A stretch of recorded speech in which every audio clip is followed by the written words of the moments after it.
ہم صبح سے لے کر شام تک جو زندگی گزارتے ہیں اس میں قدم قدم پر ہمیں حاجتیں پیش آتی، قدم قدم پر حاجتیں پیش آتی۔ ان تمام حاجتوں کو اللہ تبارک و تعالیٰ سے مانگنے کی عادت ڈالنا یہ ایک بہت بڑا کام ہے، اور اس کے ذریعے اللہ تعالیٰ کے ساتھ قرب اور اللہ تعالیٰ کے ساتھ تعلق مضبوط۔ مثلاً آپ گھر سے نکلے کہیں جانا ہے، کوئی سواری چاہیے، تو حاجت پیش آ گئی، کاہے کی حاجت؟ سواری کی حاجت، تو اللہ تعالیٰ سے مانگو، یا اللہ میں نکل تو گیا ہوں، فلاں جگہ جانا ہے، سواری مجھے عطا فرما دیجئے، اچھی سواری مجھے مل جائے۔ بس کے انتظار میں کھڑے ہو، یا اللہ بس آ جائے، عافیت کے ساتھ اس میں جگہ بھی مل جائے، یہ دعا مانگ رہے ہیں۔ اب بس میں سوار ہو گئے تو حاجت یہ ہے کہ وہ بس ٹھیک ٹھیک چلے اور ٹھیک چل کر تمہیں اپنی منزل تک پہنچائے، تو بس میں سوار ہو کر دعا مانگو، یا اللہ یہ بس چل رہی ہے، یہ ٹھیک ٹھیک چل جائے اور اب مجھے اپنی منزل تک پہنچ جائے۔ راستے میں ٹریفک مل گیا، بس کھڑی ہو گئی اور آگے جانے کا راستہ نہیں ہے، ٹریفک جام ہے،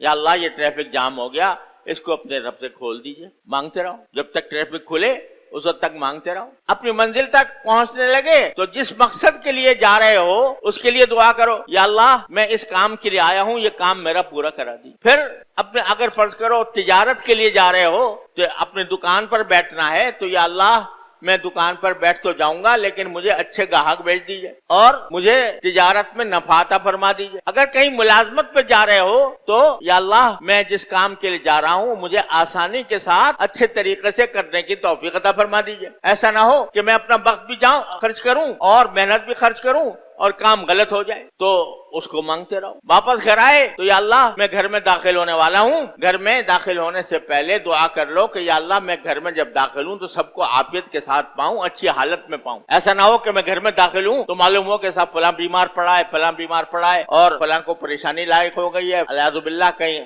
آگ لگ گئی ہے، کہیں کوئی اور مسئلہ کھڑا ہو گیا ہے۔ یا اللہ میں گھر میں داخل ہو رہا ہوں تو میں اپنے گھر کے حالات اچھے پاؤں، گھر کے حالات کو درست پاؤں، یہ داخل۔ چنانچہ حدیث میں ہے بھی یہ دعا تلقین فرمائی گئی ہے کہ جب آدمی اپنے گھر میں داخل ہو رہا ہو تو یہ دعا کرے کہ اللہم انی اسألک خیر المولد و خیر المخرج، بسم اللہ ولجنا و بسمہ خرجنا مع اللہ ربنا توکل۔ جب آدمی داخل ہو رہا ہو تو یہ دعا پڑھنے کی تلقین ہے رسول کریم صلی اللہ علیہ وسلم کی طرف سے کہ جب داخل ہو تو یا اللہ میں داخلہ بھی میرا اچھا ہو اور خارجہ بھی اچھا ہو، میرا گھر میں داخل ہونا بھی اچھا ہو، گھر سے باہر نکلنا بھی اچھا ہو۔ خیر المولد و خیر المخرج، اللہ ہی کے نام سے ہم داخل ہوتے ہیں اور اللہ کے نام سے ہم نکلتے ہیں، اور اپنے پروردگار پر توکل کرتے ہیں۔ غرض یہ کہ صبح سے لے کر شام تک کی زندگی میں کوئی انسان ایسا نہیں ہے جس کو ہر قدم پر کچھ حاجتیں درپیش نہ، وہ حاجتیں بجائے دل میں رکھنے کے اللہ تعالیٰ کے سامنے کہہ دیں یا اللہ یہ حاجت ہے اپنے نام سے اس کو پورا کرا دیں۔ یہ کثرت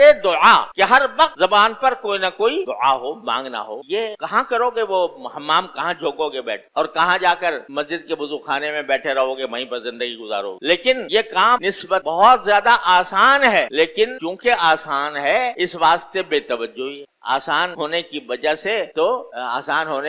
سے دشوار ہو گیا، یعنی اتنا آسان ہے کہ اس کو اب اس کے اوپر توجہ کرنے، اس کی طرف توجہ رکھنے کا داعیہ نہیں پیدا ہوتا۔ وہ غالب نے کہا ہے کہ ملنا اگر تیرا نہیں آسان تو سہل ہے، دشوار تو یہی ہے کہ دشوار بھی نہیں۔ غالب کہتا ہے ملنا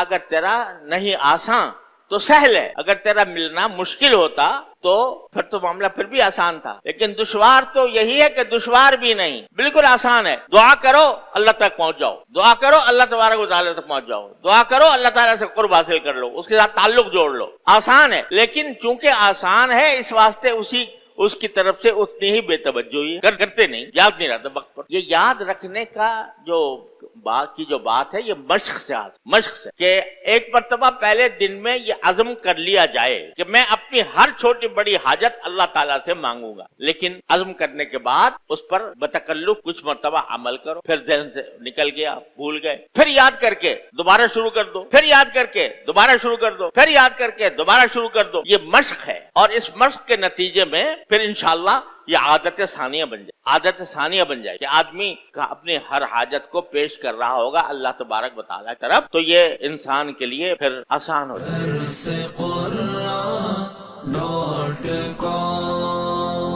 www.darsequran.com